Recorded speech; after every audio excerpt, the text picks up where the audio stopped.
أهلا بيكم. أنا ميرا سامي ودي حلقة جديدة من سلسلة حلقات نسوان قادرة. كان بيقول لي جوازي منك غلطة، حاولي تصلحيها. انا ما عرفتش اصلحها ازاي. كان هو اللي دايما يضغط عليا ويقول لي حاولي تصلحي الغلطة دي، انا تعبان معاكي تعبان. انا حبيت اريحه من التعب اللي هو كان تعبان فيه معايا. لما حصلت الذبيحه والتقطيع والتكييس والرمي في الزباله، ايه اللي حصل في اليوم ده؟ لا انا ما رضيتش ارميه في الزبالة. لا والله فيك الخير، انا رميتيه فين؟ لا كان في خرابة ورانا، ودي الخرابة عاش عليك ترميها في الزباله، رحت رميتها في الخراب. لا الخرابة دي عبارة عن طوب، زي التربه يعني. زي الترب، ما الانسان كده هيتحلل وهيبقى تراب. لا انا ما رضيتش ارميه ولا اقطعه ولا احطه في اكياس.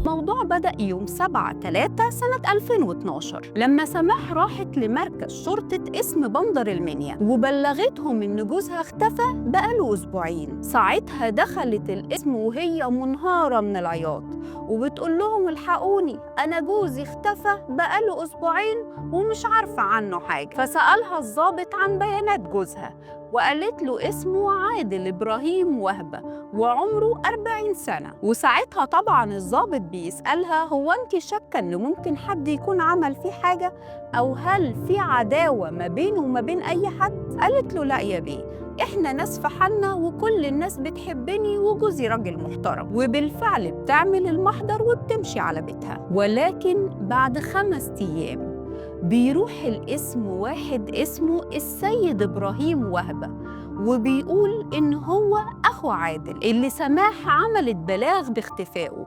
وبيقول لهم إنه شاكك إن سماح عملت في عادل حاجة، وده نظراً للمشاكل الكتير اللي ما بينهم. ساعتها البلاغ اتاخد على محمل الجد وبدأوا بالفعل في التحريات عن اختفاء عادل. ولكن خلينا نرجع بالزمن 13 سنة لورا علشان نعرف مين هم عادل وسماح وإيه هي حكايتهم. سماح وعادل اتعرفوا على بعض سنة 1990. عادل كان شغال مرشد سياحي في الأقصر وسماح كمان كانت شغالة مشرفة سياحية. وفي يوم عادل شاف سماح وأعجب بيها جداً وقرر إنه يروح يتقدم لها ويخطبها. وفي ظرف شهور قليلة كانوا متجوزين وعايشين حياة طبيعية جدا وفضلوا شغالين مع بعض زي ما هما لمدة 3 سنين بعد الجواز، لغاية لما ربنا بيكرمهم بولدين ورا بعض وسموهم أمجد ومارك. وهنا حياتهم ابتدت تتقلب 180 درجة. وقتها سماح اضطرت إنها تسيب شغلها كمشرفة سياحية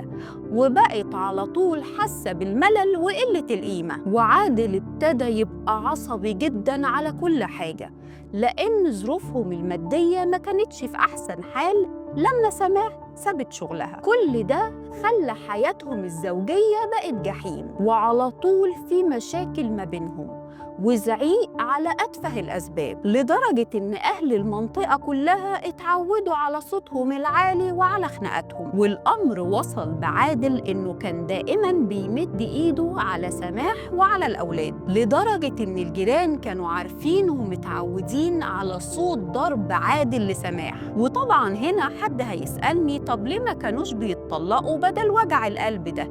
هقولك أنا ليه. علشان هما الاتنين كانوا مسيحيين، يعني الطلاق ما كانش بالأمر السهل. رغم إن سماح قالت إنها حاولت كذا مرة إنها تروح الكنيسة علشان تشوف لها حل، ولكن بتقول إن عادل كان متمسك بيها جداً وكان رافض إن هو يطلقها، فما قدرتش إنها تحصل على الطلاق. كنيسة كتير قالوا لي علشان توصلي لحل الطلاق، المسيحيين ما فيش طلاق. بالنسبة للمسيحيين لازم تاخدي ورقة في الأول اللي هي انفصال.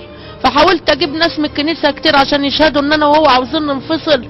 هو مش عاوز ينفصل وانا اللي عاوزه انفصل، يبقى الورقه ما تنفعش والطلاق هيبقى طلاق باطل مش هينفع. ونرجع تاني للبلاغ اللي قدمه أخو عادل للشرطة. وقتها الشرطة استدعت سماح علشان تاخد أقوالها، وسماح كانت في منتهى الثبات الانفعالي وكانت كل اللي بتقوله أنا ما أعرفش حاجة أبداً عنه، أنا عايزاكوا تجيبولي جوزي، ودموعها ما كانتش بتنشف. ولكن كل ده قبل ما الشرطة تاخد الإذن من النيابة بتفتيش الشقة، لأنهم أول ما دخلوا الشقة بتنكشف الجريمة بمنتهى السهولة وبيلاقوا أشلاء آدمية تحديداً أصابع اليد والقدم في أماكن متفرقة من البيت. وعلى طول تم القبض على سماح وبدأ التحقيق معاها، وهي ما كانش قدامها أي حل تاني إلا إنها تعترف بالجريمة. وبتقول إن في اليوم ده عادل رجع من الشغل في ميعاده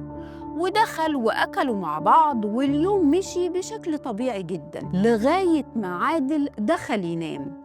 وقتها بتقول سماح حاجة غريبة جدا، وهي إنها قبل الحادث ب15 يوم قامت بالدخول على الإنترنت، وكان كل بحثها على الإنترنت عن كيف تقتل شخصاً أو كيف تتخلصين من زوجك. والكلام ده كان عمال يدور في دماغها طول الفترة اللي قبلها، لأنها شايفة إنه ما بيحترمهاش وتعبان منها وتعبها معاه. وفجأة وبدون مقدمات بتروح تجيب سكينة صغيرة وبتضربه في بطنه. وقتها عادل طبعاً قام مفزوع وحاول يقاومها بكل قوته، إلا إنها بتروح تجيب سكينة أكبر وبتفضل تضربه في بطنه لغاية ما بيقطع النفس. وراحت شايلاه وحطاه على السرير ونامت جنبه، وفضلت على الحال ده يومين كاملين. لا هو اللي ما كانش انا عباه، ماشي كان دايما يتخيل. وقت انت ماسكه السكينه وعملت كده نغزتيه فين؟